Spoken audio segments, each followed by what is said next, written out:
Vortix versus Sting.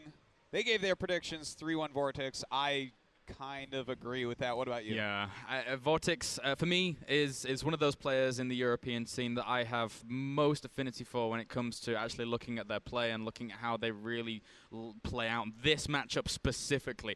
Vortix, it's already been mentioned, IEM Intel Extreme Masters Cologne, he was so solid against the top Terrans in the world, only eventually being taken out by MVP of all people. Yeah. I mean, MVP, he just transcends that Terran marker, so there's really no shame in that. That is true. Well, the game has begun. Let's jump inside and talk a little bit more about these guys' style.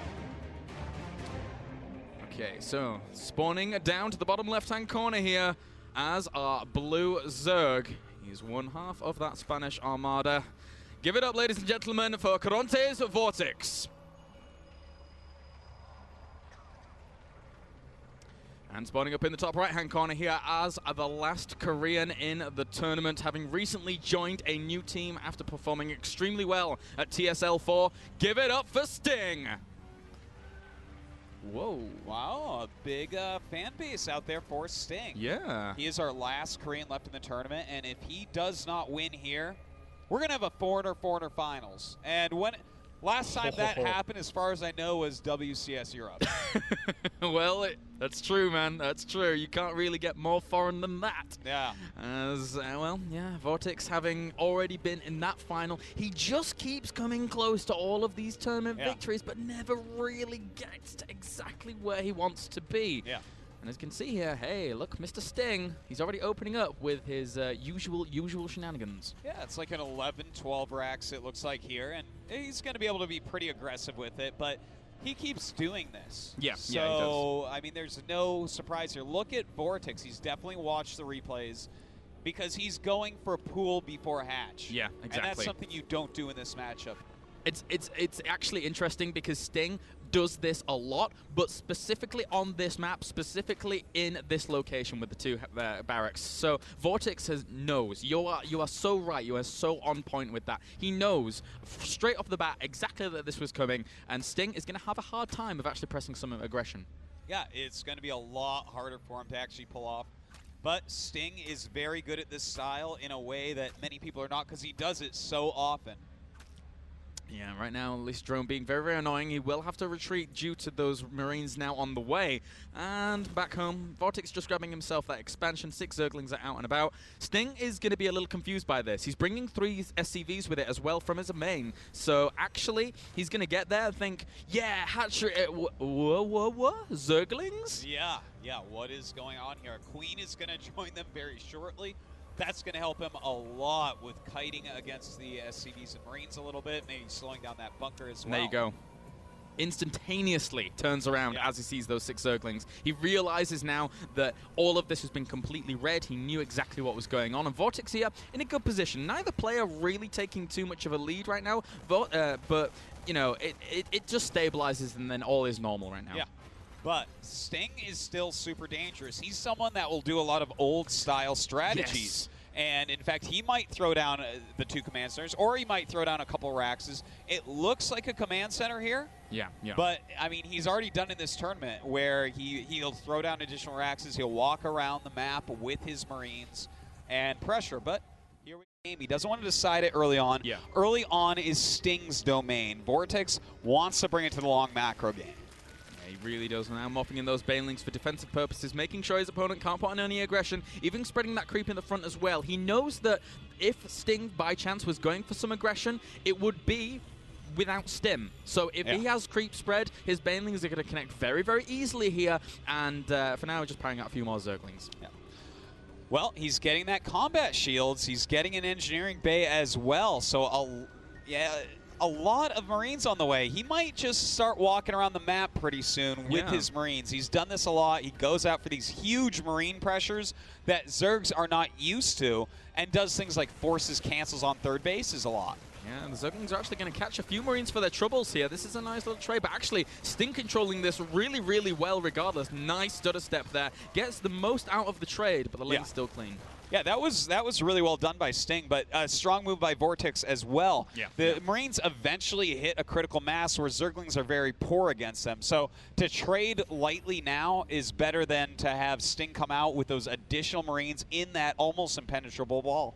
Too true for Sting for now, moving out into the middle of the map here, looking to go for that engagement, potentially try and find if his opponent is going for a third maybe. That would be a nice little move, but still, Vortix does have the potentials to actually deal with this very easily with the Lings and the Banelings that he has, and he's been hiding them for now. So Sting moving out here, he's on creep. This could be a little bit dangerous for him. Well, he's going to clean that creep up right away. He knows the one thing his opponent can't have right now is Baneling speed, so he can kind of escape any sort of Banelings that are coming at him, at least make them a little bit more cost inefficient. But, oh, this could be bad. He's going to be trapped in here. Oh, he's going to split up the Marines. This is a nice preemptive engagement here from Sting, actually, as the Banelings come in. This is a really nice split. Those Banelings were not cost-effective really at all, but still, the Zerglings do come along to flood in and eventually clean this up. So, I mean, he had to sacrifice a bit more there than he would have done, but he still gets the cleanup. Yeah, and the cleanup is really what's important here because Sting is so used to forcing that cancel. That's such an odd amount of Marines to have down there with combat shields right now.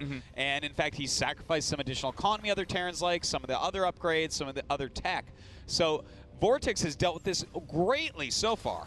Yeah, Vortix for now, still having a little bit of a poke around, trying to find some potential pressure where he may. He actually starts centrifugal hooks as well as that 1-1 is going to be finishing up in a second with that infestation pit on the way. So, I mean, this is Vortix to a T. He likes that Ling Bane Infester mid-game against Terrans, and he loves to be able to go for the counterattacks, go for waves of aggression, and then go for drones. But that was a month or two ago, and right now he's actually just stabilizing with a lot of drones very, very quickly. So we could quite easily see him go very, very strongly into eco and then eventually into the production.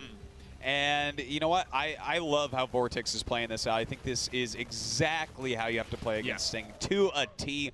He seriously has done his homework. He didn't act like it during that interview, but watching this for sure, he knows Sting's play. So true. He's seen his games. He knows what to do. Look at that. Even starting 2-2 instantly, realizing that there will be a huge push coming, but he has time for this. Sting doing what is standard for him, going straight into this double factory siege tank play. Yeah, and eventually he'll follow it with a third CC, but it always comes a little bit later than you would normally expect from a Terran going up against Zerg. And you're right, he is playing, Vortix is playing it very well in the form of, he's playing it slightly less eco at the very beginning because he knows that's where Sting is most potent. He knows that if he can just bridge that gap, there's the potential that he can actually crush his opponent in the late game.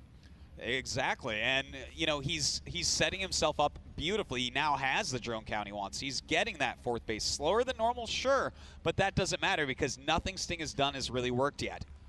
He's going for that drop, trying to find a little bit of room to go for. Despite cleaning up all the creep at the very beginnings, Vortix has still got that going once again. He's grabbing a fourth base. There's a ton of Lings as well as Infestors on the way here. Vortix rallying back to try and deal with this defense. But meanwhile, another nice move out here from Sting to try and clear up some of that creep. Yeah, I really like that, to clean that up right now because he knows that this type of army has to deal with the drop first. The drop finally dealt with, and now Sting has to be very careful with what he does here.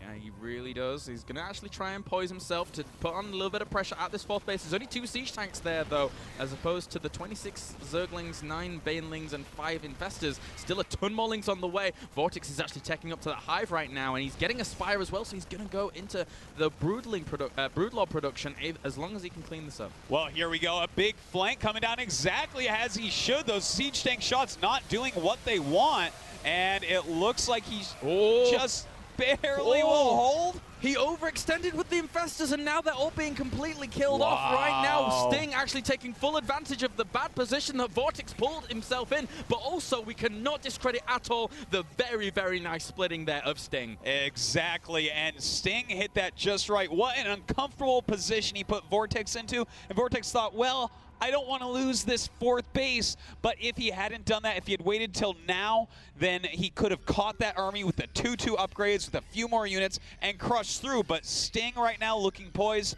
for another even more powerful and punishing attack. Yeah, he has 5 siege tanks with this, and as long as he doesn't overextend, as long as he kind of leapfrogs those siege tanks forwards here and kills off a good amount of this creep, he's going to be in a fantastic position, because we've already seen during this game alone that Sting can separate those Marines so effectively to the point where it makes all those trades that Vortix wants to go for so cost ineffective. Indeed it does. Now look at this push. This is going to be really hard for him to actually engage. He has no units out on the map. Down he comes though, and a beautiful fungal growth holding some of those Marines, but he just doesn't have enough. Sting holding on tight. There's not enough Zerglings. Look how many minerals Vortix has. If he'd have had like macro hatches or something like that behind this, he could have had way more Zerglings out to deal with all of this aggression. But right now, Sting 30 supply up, trying to breach the natural. All the drones being pulled off the line here. Sting is looking phenomenal in game number 1 against what we're seeing from Vortix, and Vortix is just crumbling. GG! Whoa, really great play there by Sting. I mean, a lot can be said about that game, no question about it. So let's throw it over to our analyst desk. All right, guys, a reasonably quick game number 1 there between Sting and Vortix. A lot of people, of course, predicting that Vortix would sweep this series, but he is Only we did. Only we did. there were a lot of people on Twitter as well. They were like Vortix 3-0, Vortix 3-1, but Sting actually coming out fighting there with a really, to be honest, a style that we've seen before in this tournament. We like those double factories, and like you mentioned before, Pig. In fact, I'll let you talk a little bit about that now. Yeah, that I mean, unit composition. Basically, it's a really interesting style where what he does is Sting is focused around aggressive timings. He opens with that economic 2-Rex, forces a reaction out of the Zerg player. Vortix actually had that nice pull first opener to push back the 2-Rex and gain map control. Yep. What it does is it starts pushing the Zerg out of their comfort zone, and then as he progresses, he doesn't add the double engineering bay or the 3rd command center, which we're so used to seeing in the current metagame. He doesn't mix in the Banshees and the Hellions. He's just building lots of Marines. He's delaying the reactors on those barracks. He's delaying his upgrades, just upgrading off a single engineering bay, and this allows him to hit these constant, fast timings, and Zerg players just aren't used to it in the current metagame. We saw Vortix actually hold the first attack early on his 3rd base just perfectly, barely holding those combat shield Marines, but after that point he thought, hey, in a normal game, if I hold a push like that, it's going to be a long time before the next one comes, and this is where Sting caught him off guard. So if we can jump into the replay right now, we can see Vortix has moved up to take a 4th base very early, going Hive and Spire shortly thereafter, and Sting just moves right out and is already hitting at 13 minutes with a mass of Stim 1-1 Marines and 2 siege tanks outside of Vortix's base. But crucially, as Hasu pointed out during the game actually, Vortix doesn't know how many tanks are with this composition and exactly what kind of army he has. Vortix comes in to clean it up. It looks like he might be able to here, but look at this unbelievably good splitting from Sting. The Banelings effectively get no purchase on the Marines at the back there, and then Sting moves in for the kill and manages to take down that 4th base. Vortix had a lot of units in both behind and in front of the army, and it looked like he would be able to do a good job, but that micro from Sting was phenomenal. Yeah, Absolutely. all the units been in the red HP. Like the tank almost died. The second one died though, but saving so many Marines during that fight and killing almost every unit. I think he killed a lot of Infestors. Yeah, all the Zerglings and Banelings, and from there on he just had the lead.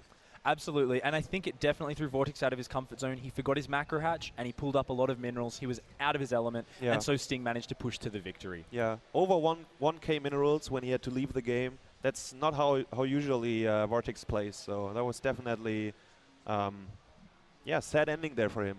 Very much so, but also really cool as well. We'll talk a little bit more about that style a little bit later. We might even see it again in game number 2, which we are about to get into, guys. So let's throw it over to our casters, Artosis and Kalaris.